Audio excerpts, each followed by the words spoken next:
Hey, y'all, good morning and welcome to Daddy's Right Here Live. I'm your host, as always, Sabir Aline. See behind me, it's a beautiful day in the neighborhood. We're expecting it to be about 74, 75 today. It was a little cool this morning, so I was walking around with my little fluffy robe on and socks. But hey, listen, I'm just spoiled rotten. Born and raised in Philly, right? I came down here, been down here for about 3 years, and I done got thin skinned in the area of staying warm. But anywho, so today is the last of the three-part series on sex, your reality. And if you look at how the words are typed out, it actually spells out sexuality. And at the end of the day, I'm talking about ages from toddler to 3. Last week we talked about 3 to 5. This week we're going to wrap it up with ages 6 to 10. And some people ask the question, they say, well, all right, so why would I be, watching a show, that's talking about childhood sexuality when, well, I don't have any children or my children are grown? Well, that's a good question. And my response to that is at one point in time, you were that age. And when you look at your sexuality today, it was shaped and formed from that period of your life. Yeah, it began when you were a toddler. Absolutely. It began when you were a toddler. So any fetishes you may have, any inhibitions that you may have, any self-concept that you had about your body, all of those things began at that age. So what happens is a lot of time people dismiss things and they attribute it to current things. But what I'm asking you to do is to sit back and, maybe ask some questions. If your caretakers are still around, ask them some questions about, some of the things that you did as a child. Some of the things that you did as a child, because that's going to be real important. Did you, like to run around naked? Did you, kind of touch yourself a lot? Did you touch others a lot? What kind of things did you do? How did you dance? When you look at some of the children today, you kind of watch how they dance, how rhythmic their bodies are in terms of, when they're listening to music. They can very well watch you, but can't necessarily mimic, emulate the movements because they haven't had certain interactions in their life, for lack of a better analogy. But you also know that a 15-year-old can't do a Nancy Wilson song. Just imagine that. She may be able to sing the song, she may be able to sing it well, but at the end of the day, can she give that which Nancy gave? Because Nancy gave out of experience, out of passion, out of life's interactions. So that's why a lot of our young folks who can sing, be it male or female, can very well perform the song very well. But are we looking at the singing abilities, or are we looking at the passion that comes along with it? And those are the kind of things that you have to begin to look at when you are looking at childhood development, because who you, I'm not going to say who you were, because you're still that same person. You have just matured and grown up in some capacities, but you're still that same child. You just have a different life's lens as you have experienced many things in your life. So when we look at sexuality, and we talked about how children touch themselves, they compare themselves to others, and they begin to develop their own sense of sexuality and who they are. So what they're attracted to and how they're attracted to, varied sexes, opposite and the same sexes, will, pretty much be shaped and formed at that point in time in their lives. We're not going to go into a whole discussion on the LGBTQI community, that's not my experience. That's not even my realm of knowledge. But again, you still need to understand your child's sexuality. So therefore, you can kind of better deal with certain things as they present. Because one of the other things that it talked about in both of my segments was that you have to be careful how you approach situations regarding a child's sexuality, because how you react to things that you come upon with your child, the things that they ask you, or things that you hear about regarding your child's behavior, how you react to those things can be very harmful if you're not reacting in a proper manner. Yes, there is a proper manner. There really is. Because when you bash your child for the things they do, when you beat the child for things that they do, when you punish your child for things that they do that are natural for them, right? No good can ever come out of that. It's important. It's very important that you take the time to understand from the child's perspective why. What did he experience as a result of that? What are they feeling as a result of doing that? As opposed to imposing, right, a perspective upon them that you have come to internalize throughout the years of your life. And it's one thing to teach right, wrong conduct. It's another thing to punish and chastise a child for something that may be part of who they are. There's public behaviors, there's private behaviors. We send a lot of different messages as to what's publicly acceptable, what's privately acceptable. We also send a lot of mixed messages in terms of what is good touch and bad touch. We do. We send a lot of mixed messages. When you tell your child to give Aunt so-and-so a hug or Uncle so-and-so a hug, and but you're still telling them that touch is a sign of love because you hold them, because you hug them, because you kiss them on the forehead, because you do those kind of things, and somebody else does those things. It's hard to differentiate between right, wrong, good, bad, harmful versus not harmful. So how come Uncle Bob does this? He hugs me, I sit on his lap. He gives me a kiss on the forehead, and you say, but Uncle Bob shouldn't touch me. But Uncle Bob is doing the exact same thing that you're doing as my dad. So what makes it wrong for him? Because again, you're still shaping one's thoughts. You're shaping one's behaviors. So you have to be very clear on things, but it has to be age specific. And it can't be age specific because you're no longer a 2-year-old. You're no longer a 5-year-old. You're no longer a 6-year-old. So you can't think from that perspective. A lot of our educators, who work with that age, they can help a child at different levels, but sometimes the ability to grasp the concept, a 6-year-old concept, a 3-year-old concept, is difficult even for them. So as a parent whose primary focus is on helping the child to develop and grow and mature, the focus of age-specific direction is often lost. It's often lost because you're talking to a child from an adult perspective. And a lot of the words that we use, the child doesn't even understand. When we're talking about those ages, when we're talking about the ages of toddler to 5 years old. When we're talking about those ages, they understand words, they see things, but they have their own interpretation based on their worldview. And their worldview is a lot different at that age. You can't imagine the lens of a 3-year-old. You can't. You can't. Yes, you've been 3 years old, but you can't imagine that perspective, right? So you have to get the perspective from the child themselves. Ask the child. Have conversation with the child.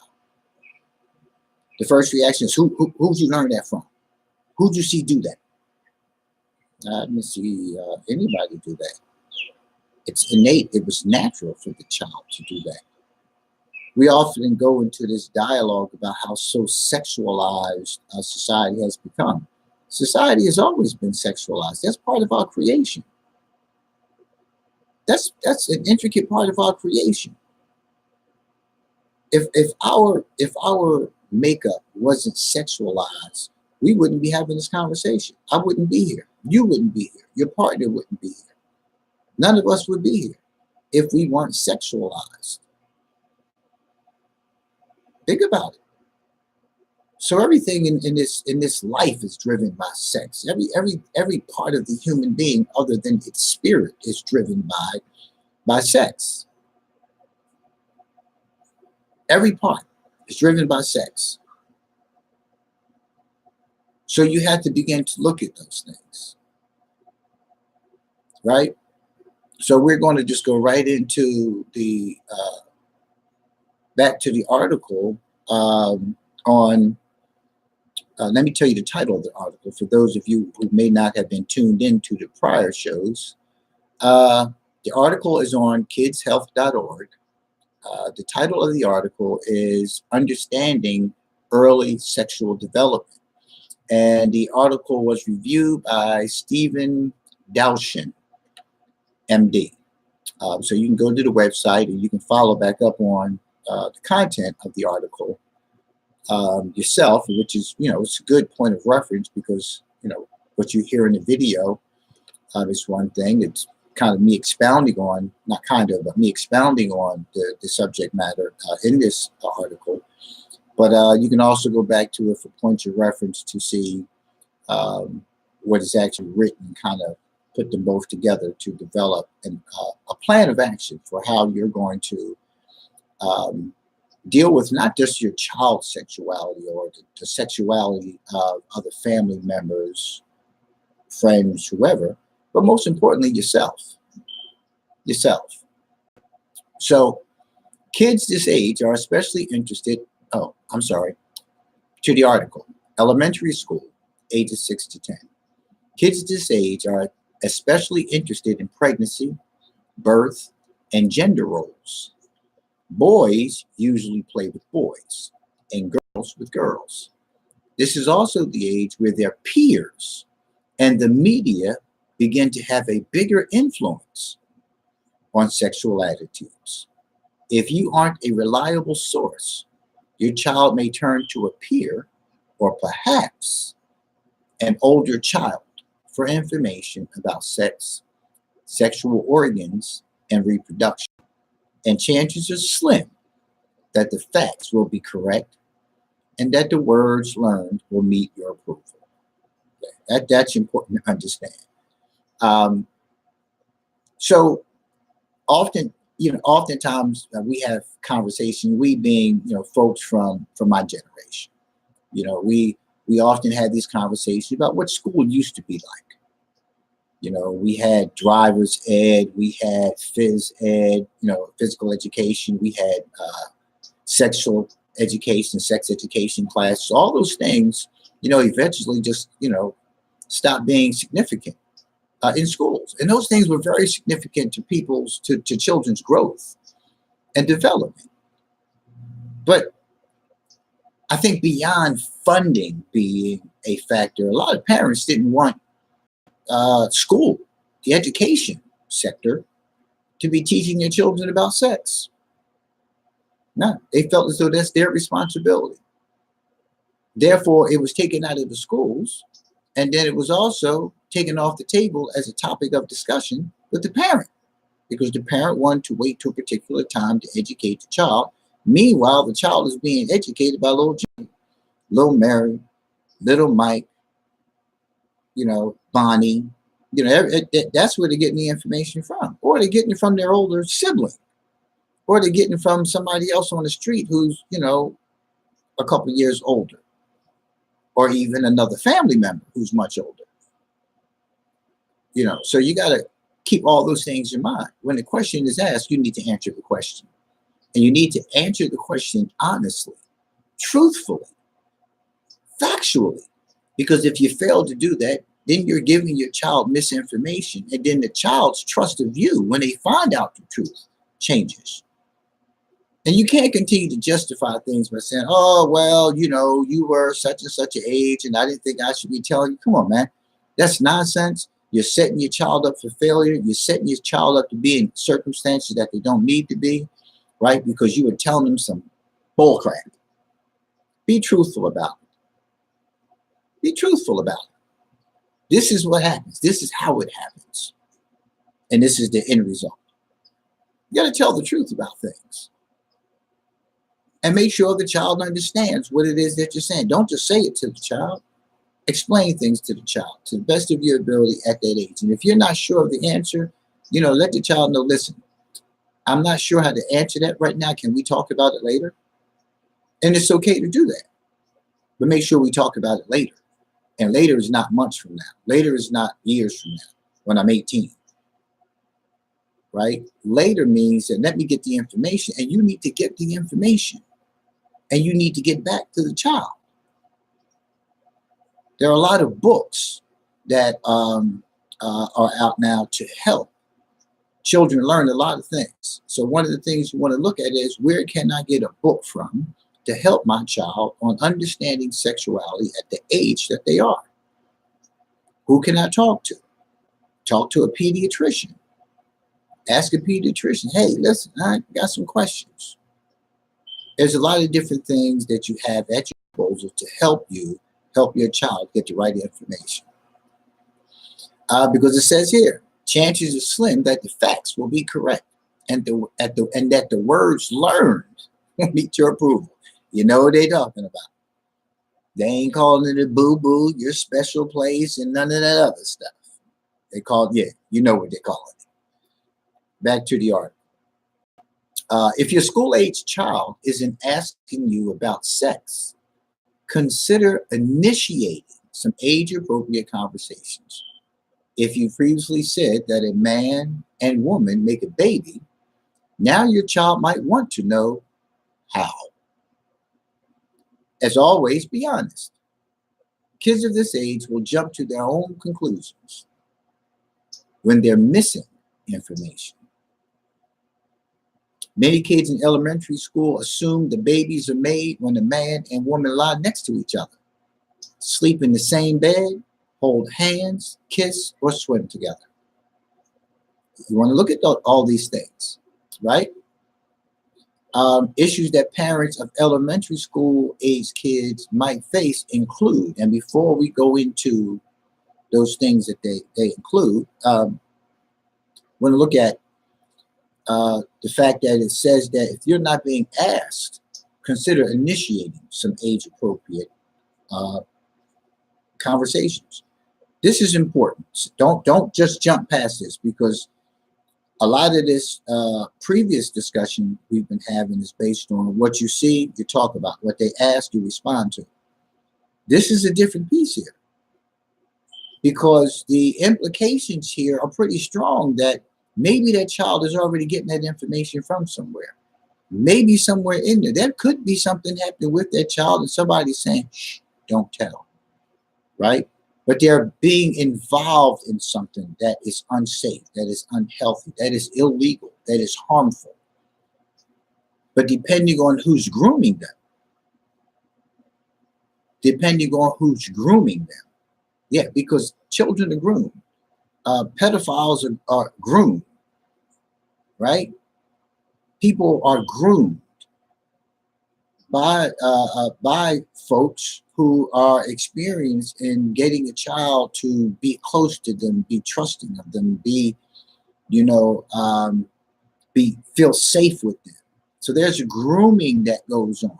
So you want to make sure that the child is not getting groomed by someone, that the child is getting the right information, if they are just having conversation with, and a lot of times it's with the sibling or close friends that you're talking about it with.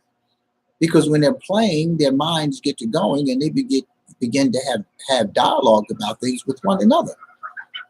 Which is why, you don't always have to make things such a tense environment with them. Sit down and be playing something with them, because when they're playing things, they'll be focused on the thing that they're playing with, and then they'll just kind of, blurt out certain things like, oh, okay. And then in that moment, it'd be like, whoops, didn't want to tell mommy that, didn't want to tell daddy that. And then you have some more dialogue about it. But you have to find those moments. And it's not, come on, let's sit down, let's have a conversation, let's talk all the time. Sometimes you create an anxious environment, for the child. The child doesn't want to talk about those things, especially if the child has been groomed and conditioned to believe that, hey, we don't talk about this. This is between you and me. Okay? This is between you and me. Another thing that it talks about here, that kids will jump to their own conclusions when they're missing information. And they start putting other stuff in there. Okay, well, you didn't tell me this part, but that's how that happens. That's the part she left out. That's the part he left out when he was telling me about that. So, but if you say something is okay or something is okay, if it's not okay, I want to know why it's not okay. And you haven't adequately explained to me why it's not okay. Then somebody else comes along and says, well, it's okay if you do this, or it's okay if you do that, or it's okay if you don't do this or that. Oh, that's what dad left out. That's what mom left out. And they fill in those spaces because you didn't want to give it to them straight. You wanted to give it to them sideways. You wanted them to get an understanding that was befitting for your spirit so you can be comfortable with it. So let's go back to the article. So issues that parents of elementary school age kids might face include bad language. Children will pick up bad language and inappropriate slang from lots of places. TV, movies, their friends, and especially you, if you use it. Yep. Many times they use these words without even knowing what they mean. It's a good idea to calmly explain why the word is inappropriate and suggest better words to use next time. Now, this is another one of those thin line situations, because if you're using it, your justification often is that you're an adult, that you can use that language. How can inappropriate language, profane language, bad language be appropriate for any age? How do you adequately express that? How do you adequately explain that? And most of the times it just comes down to, you just drop the hammer. Listen, I said that you can't say it. I said that it's not appropriate. And the next time you say it, I'm going to slap you in your damn mouth. But you just used the word again that I just said. I'm so confused. And then again, they go and fill in them spaces, fill in those questionable areas, right? So then you create something else within the child. So the child uses that language somewhere else. Somewhere else, because I want to be grown anyway as a child. As a child, I think I'm grown anyway. It's that Jedi mind trick that we fall prey to, as children. We think we know more than our parents. But this is the time when I want to be like my parents. Because remember, they're emulating everything that we say and do. So since you use it, and it sounds real cool when you use it, and I see certain reactions when you use certain words towards people, right? Or I see reactions, coming from you in particular circumstances that kind of remind me of situations that I've been in, and now I know how to use this language, so I'm going to use that language. I'm going to use that language. So be careful what you say. Be careful what you say, right? If it's bad language, we're going to abstain you from using it. But don't chastise the child for using the very language you use. That's all I'm saying to you. Ain't no judgment here. My mother cussed like a sailor. Matter of fact, she could out-cuss a sailor. And trust me, I got slapped many times for my little, well, they, weren't slips, but I meant it, but I said it at a lower tone, so I knew it was wrong. I've been slapped before by it, but it just fit what was happening right now. And I said it. You dig what I'm saying? So you got to look at those kind of things. And it says it's a good idea to calmly explain why the word is inappropriate. And when you're calmly explaining this to your child, how inappropriate this word is, you're also calmly expressing to yourself the need to abstain from its use.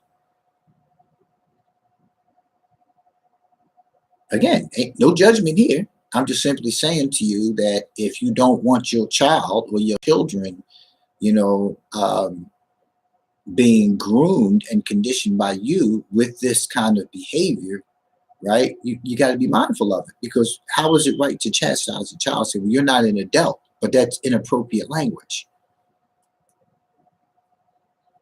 Okay, so I want you to just look at that. So the next thing that parents of elementary school kids might face are inappropriate jokes. To the article, you'll often find kids this age giggling over dirty jokes about sex, body parts, sexual orientation, etc. But do they really understand them? And do they realize that some of those jokes can hurt people? As with bad language, kids often tell these jokes without understanding them. Just think about it for a minute. Well, I was sitting down the other day and I was thinking about how many words, uh, phrases, uh, express behaviors, gestures that people perform on a daily basis without fully knowing what it is that they're saying or doing or presenting to others. Don't fully understand. We jump on board with a lot of things because they just sound hip, look pretty cool. Everybody else is doing it, but we don't really understand what it is that we're doing. We do that with joining up with a lot of organizations. Organizations say they represent this. Oh, they support our people. I'm in.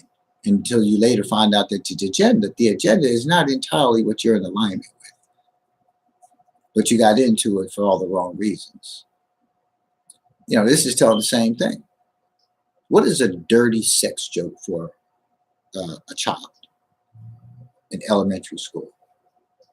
Think about it. What is a dirty sex joke?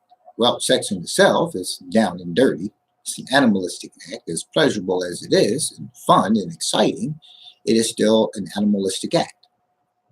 It is still dirty in many ways when you're a child. So we said. So if it's dirty, why are you doing it? What is dirty as defined according to Merriam-Webster? Right? So it's a lot of things that come into play. And again, children start filling in the gaps. They start filling in the gaps, and the gaps are often filled with misinformation, which means they are wrongly guided, and they're going to find themselves in compromising situations oftentimes, especially if they take this into adulthood. But they don't fully understand what it is they're just saying, based on what this article is saying. They're just saying it. They don't know that it's hurtful. They don't know it's discriminatory. They don't know what those things mean. They don't. Back to the article. Calmly explain. Here we go. Calmly always comes up. Calmly explain. The way you approach things is so important. So many of these, there's so much of this content. Calmly explain. Calmly ask. Calmly do this. Calmly do that. Calmly. Because you will traumatize a child if you don't approach these things in a calm manner. Because they get scared. Oh, I'm not doing that. Oh God, no. And you cause all of this stuff to become part of their inhibitions about sex. Calmly explain why the joke is inappropriate. Then tell a more kid-friendly one as an example of an appropriate joke that will still get some laughs. And it's important to be a good role model for your child. Don't tell inappropriate jokes, especially ones making fun of a particular group of people. Tolerance and respect are learned behaviors. And again, this is not about making a judgment. What it's simply saying is that when you set the example that you want for your child to have and to emulate in society, right? That's what you desire to have. That means you have to do some things to change. You can't establish a we-they dichotomy between you and your child. You can't. You can't say do as I say and not as I do. That doesn't work. It really doesn't. It's the dumbest thing that we ever came up with, in our society, to say that that's how it goes, right? I'm telling you, don't say it. I can say what I want to say. I'm grown. But look at the precedents that it sets in the home. Look at what happens when the child gets angry. Look at those things. Is this what you want your child to grow up with? But again, calmly explain how it's inappropriate. Now, I don't know how you calmly explain, right, appropriate versus inappropriate, right, and try to give a child an appropriate way to make kid-friendly jokes about sex, sexual orientation. The bottom line, you want to make sure that the child knows it's inappropriate, but how do you teach a child kid-friendly jokes about sex? Maybe one day you can tell me about that from Doc, because I'm not really sure how that happens.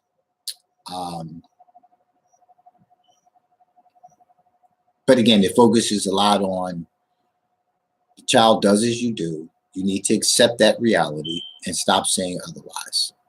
You role model what it is that you want your child to do. And that's in every facet of life.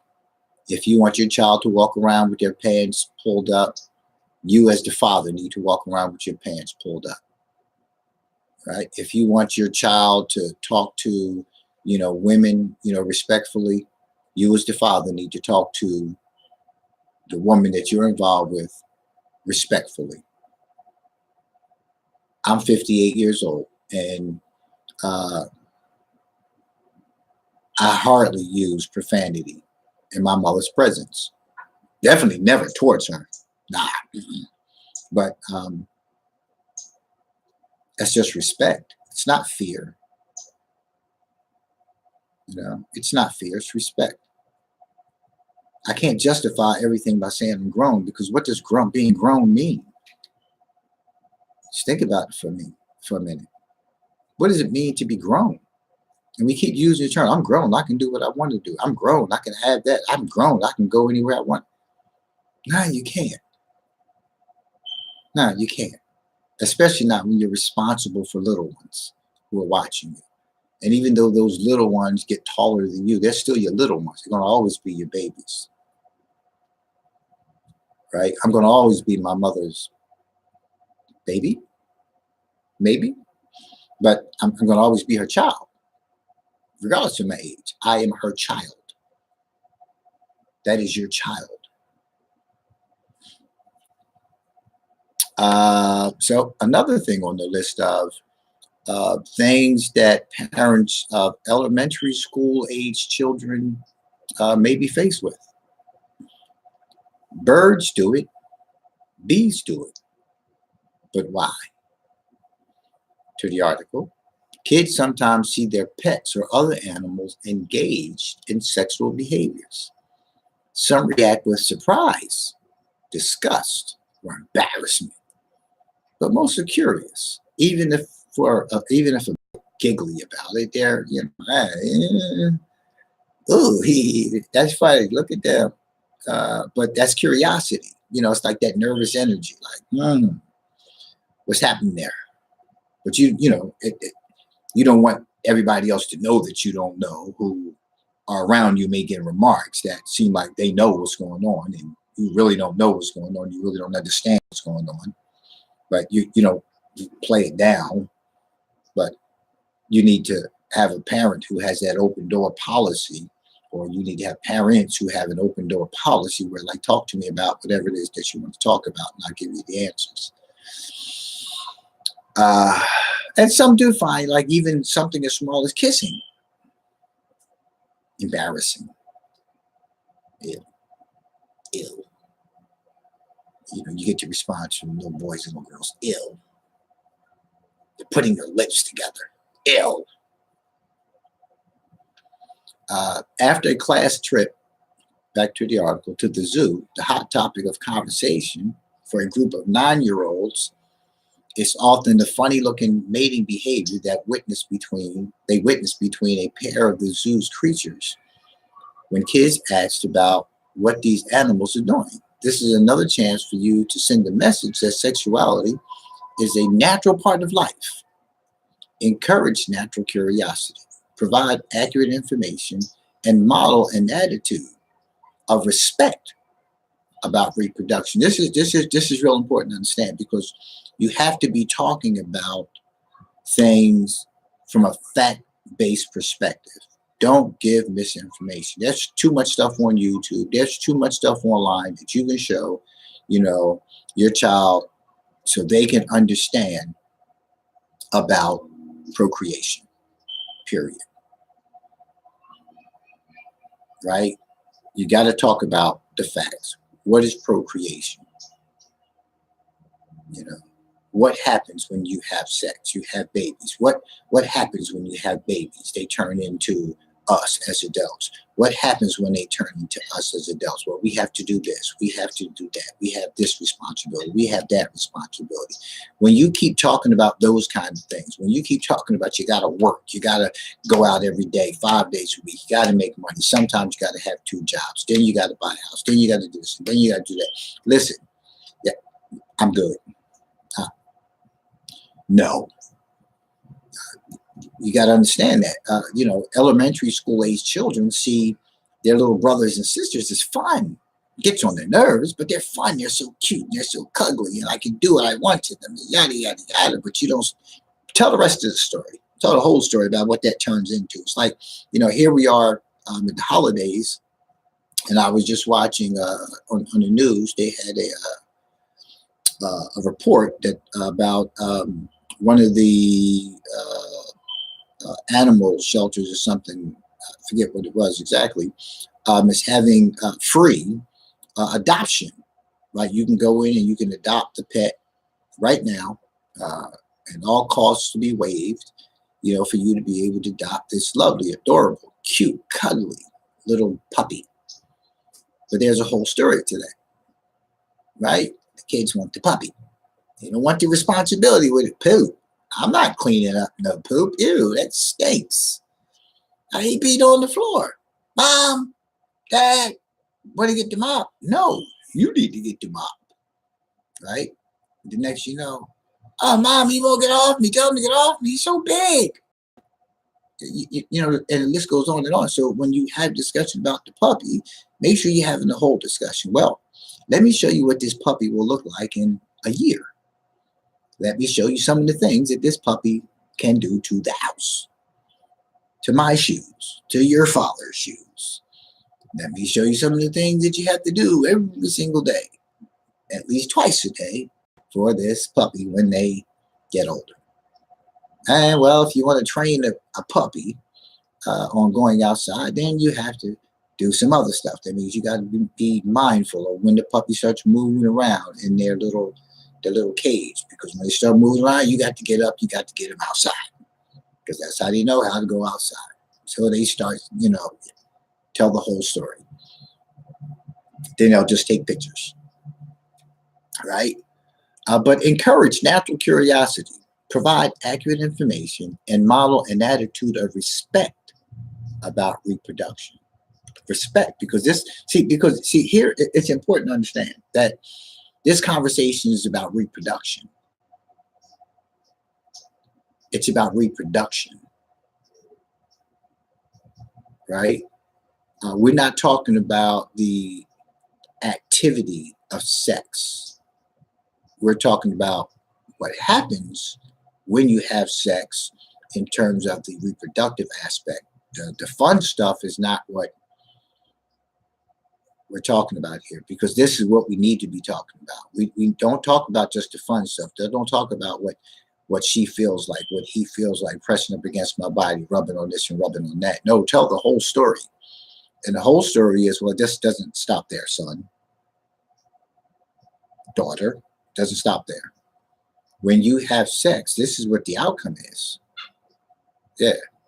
The 9-month piece, the birthing piece, the responsibility piece, they're crying and they're waking up in the middle of the night and the changing of diapers and the feeding of bottles and all this stuff and all this other responsibility. You're not even responsible for yourself. And now you're teaching this child at your young age and how they're supposed to be maturing and developing, and you haven't even gotten there yet. So you don't even have the experience to do this, but you're doing it. And then you come into all these other complications in a relationship with your child because of these things. Again, back to the article.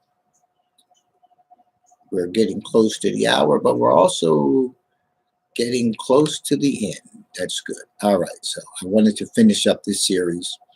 All right, so another thing that parents of elementary age children will often face is as kids grow, kids continue to understand and experience their bodies.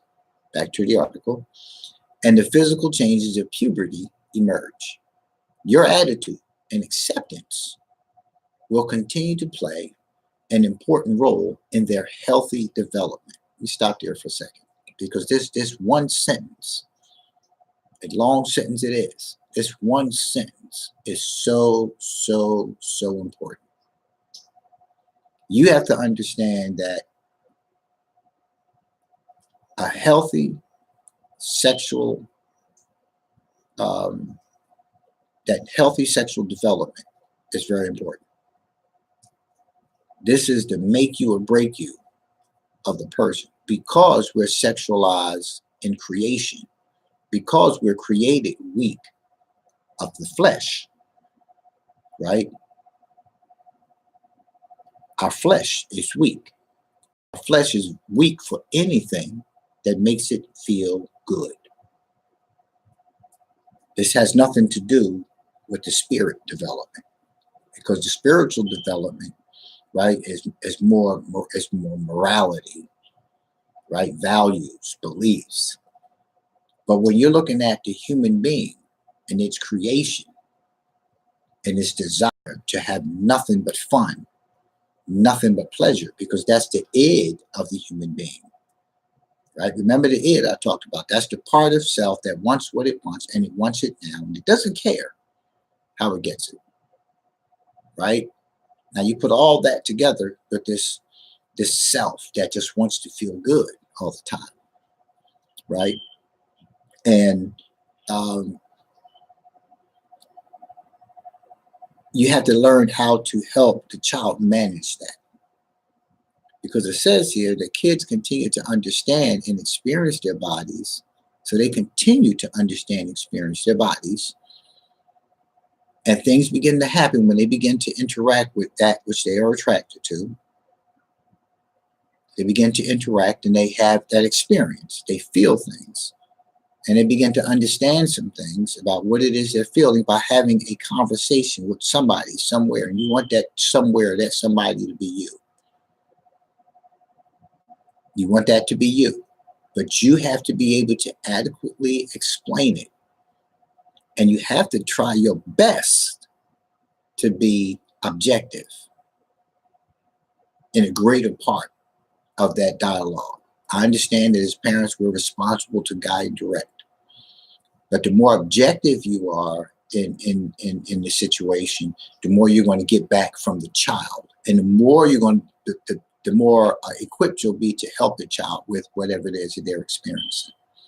You follow what I'm saying? Because at the end of the day, you want their development, their understanding of their attitudes about sex to be healthy. Back to the article. As kids mature sexually, they're often both excited and scared about growing up. They're both excited and scared about growing up, especially when they notice hair growing in new places, get their periods, or start having wet dreams. They spend a lot of time wondering if they're normal and comparing themselves with their friends. Kids, especially early and late bloomers, need lots of reassurance as they head into this uncharted territory. Again, hair, pubic hair, underarm hair in the nipple area, right? children will equate that to what? To what? Manhood, womanhood, what? What? Yes. I see hair on mommy. Mommy's an adult. I see hair on daddy. Daddy's an adult. But then the information that we give about that is also important, because for males, who have hair on their chest, right? I'm hairless. Who have hair on the chest, and then little boy sees it. Yeah, this is man stuff. Yeah, this is real man stuff. Or even the beards and things of that nature, right? Facial hair, right? Those things are equated with manhood. If I don't have any, how am I going to see myself? If I have it, how do I see myself? Yeah. It talks about menstrual cycles. It talks about wet dreams. And if going beyond that, waking up in the morning with an erection and, touching it and feeling relief, when you got, so now you need to get it out of you, and you kind of begin to figure it out, right, along the way. And you've already told me the story, so I know I can get relief here. And depending on my environment, how stressful my environment is, or how sexualized my environment is, right? There are no boundaries with sexuality in the environment, right? Will really make the determination as to how I'm going to react to the world around me, right? Because sex relieves a whole lot of stuff within the person. Sex is part of self-medicating for many people. Sex is a way of avoiding matters. Sex is a way of taking off the stress of the day. Sex does so much for the human being. That's why we're created as such. Because let's make babies. That's what we were created to do, to procreate. But again, it goes back to, they need lots of reassurance, especially for those who have started blooming late in the game, started, really getting into the flow of, well, listen, I ain't been doing none of this stuff. I've been focused on school. Here it is that I'm now 17, and this boy done kissed me, and I felt something I ain't never felt before. This girl then held my hand, and I felt all, I don't know what the hell I felt, but it was different. It scared me. And you about to scare me now, talking about why you holding the girl's hand? Oh, that's not what we're talking about here. Right? Back to the article. Puberty can be a very confusing time with lots of physical and emotional changes, and kids need to know what to expect in the months and years ahead, even if they're too shy to ask. And again, this is how you prepare, right? This is how you better equip a child to make the decisions that they make. When a child is ill-equipped in understanding things, when a child gets bad information and they venture out into, the world of sexuality, right? If they're ill-equipped, man, they're going to find themselves in a whole lot of situations. And there's too much stuff out there, right, that you can pick up sexually. Right? It's stuff out there that can kill you. There's stuff out there that you'll have for the rest of your life. There's stuff out there that will compromise your ability to be involved with others for the rest of your life. It's just so much out there, right? You got to talk about all those things. Show the pictures. I know when we have pictures, it's a job, and it talks about,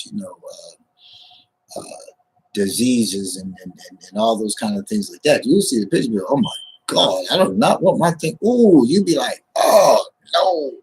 You listen, so you have to do all those kinds of things. Give them visuals, give them dialogue, because we learn from so many different ways. Part of the learning is visuals. Part of the learning is reading. Part of the learning is just hands-on. You got to look at all these things when you want to teach your child things.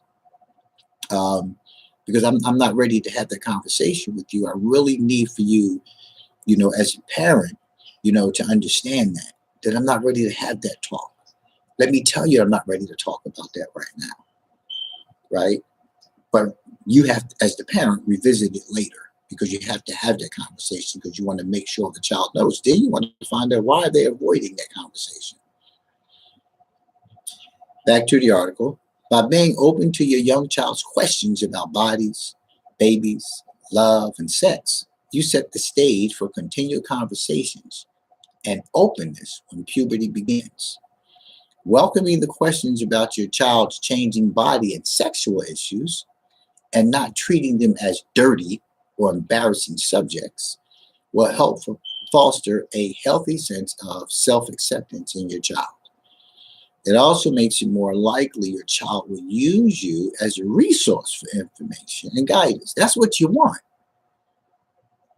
That's what you want. At the end of the day, that's what you want. Stop allowing the world, the society, to define for your child sexuality, because it shapes and forms who they are. It's just like all these magazines for all of these years, all these store ads that we've seen for all of these years, all these runway models that we've seen for all of these years, who were thin as rails, who were anorexic, who were having all kinds of eating disorders to stay in those kind of conditions, right? For all the years that we've seen these things, they're selling clothing to people who don't look like them. Right? That's what they're actually doing. People want to have those clothes. They look nice, but they can only be found for those thin people. So now you're seeing more and more ads for full-figured men and women. When, you know, men are full-figured as well. They don't use the term full-figured men. They call them big. Whatever. It's your figure. You have a full figure. It's fuller than mine. Right? It's fuller than those rail thin people you would typically see on those magazines. But you want the child to have the right information. You want them to understand, you know, that who they are, their body shapes, all of those things, you know, it's who they are. No matter what you look like right now, the older you get, your body begins to change. I don't care how hard you work. I don't care how long I continue to go to the gym. I can't stop the inevitable. I can't stop the inevitable. Right? I'm going to get some wrinkles, right? Things are going to start to sag, right? I can always tell when I haven't been to the gym, you know, in more than a week, because, you know, my muscles are more relaxed. They're not tensed up. They're not, you know, I can tell, you know, so I know when I need to get back into the gym, I start getting fluffy, right? And my muscle tone changes, but the muscles are still there, but I can always just look at myself and tell. But when you're looking at elementary school age children who are, you know, their bodies are pretty, you know, fresh and young, and they start looking at, you know, what they look like in comparison to others. They stand in the mirror, they develop that perspective. They see what, you know, little girls are attracted to in boys, what little boys are attracted to in girls. You know, they see all these things, you know, and they start developing, you know, an idea of how they want to conduct themselves. So you need to always be having a conversation. When you see them putting on certain clothes, I see little girls walking around today with stuff they ain't got no business wearing. And the justification is, well, listen, they little girls, you ain't got no business looking. How do you think we have so many children involved with adults sexually? You think your child is not sexually attracted to somebody else? You think somebody that's older than your child is not sexually attracted to your child when they're dressing like that, when they're acting like that? Stop using that justification. Please stop. It has nothing to do with me being Muslim. And I always, every time I say something about how somebody dresses and exposes themselves and this, that, and the other, and, oh, well, you just so-and-so and you don't have, I'm not trying to control anything. I'm asking you, what are you looking for by dressing like that? What are you saying by dressing like that? Because everything you put on says something. You know, when I wear the t-shirts that I wear, right? I work out, right? And I know at 58, I'm in pretty damn good shape. I'm in really good shape, right? And I like looking nice in my clothing, right? I like looking nice in my clothing, right? But I also know that, you know, I don't look like I did at 40, at 30, and at 20. I know that. But I feel good about myself now. So I know what I do to keep myself up, right? And just because you don't go to the gym and do what it is that I do doesn't mean you're not keeping yourself up, right? Because you don't have to exercise. Maybe just a matter of just changing your diet. When you start feeling uncomfortable, then you make a decision as to what you want to do. Because at the end of the day, it's somebody out there for everybody. But when we're talking about children and children developing the self-concept, you have the responsibility ultimately to help guide and shape that child's perspective of self. And when they start having doubts, being able to help them remove those doubts so they can have more confidence about themselves. Because how you see yourself will determine how you act towards others, especially sexually. If you don't feel good about yourself and somebody tells you that you're attractive just so they can get some, they're going to do it. They're going to do it, right? And always be getting some. And then you have everybody that comes along, and tells you that that's who you hook up with. Right. So, along with, like, again, your understanding of your sexuality, your sexual self-concept, all those things play into how you develop in life. And it plays into the decisions that you make. So, listen, we're at the hour. I appreciate you all joining in. I'm trying to get back to the link here so I can, this is important to understand that at the end of the day, take the time to help your child learn. But most importantly, learn about yourself. Because there are a lot of relationships for adults happening right now. A lot of relationships have failed as a result of some sexual inhibition, hang-ups, fetishes, and we don't talk about them. We don't talk about them because we're afraid to talk about them, because that's how we've been conditioned. Sometimes we've been conditioned to be that way with a particular person who we're in a relationship with, and sometimes it's just been how our perspective of ourselves have been shaped and formed as a child by those caretakers around us. So listen, you guys have a great day. As always, I appreciate you. Listen, go out there, enjoy the day, cold, hot, whatever it is. And I'll see you guys next week, where we'll be starting a new conversation. Still on sex. Yeah, I'm still keep talking about sex, but it's not about these ages here. We're going to start talking more about sexuality because, listen, we got some things going on in this world that that are driven by sex and are negatively impacting our society. Have a great day. Peace.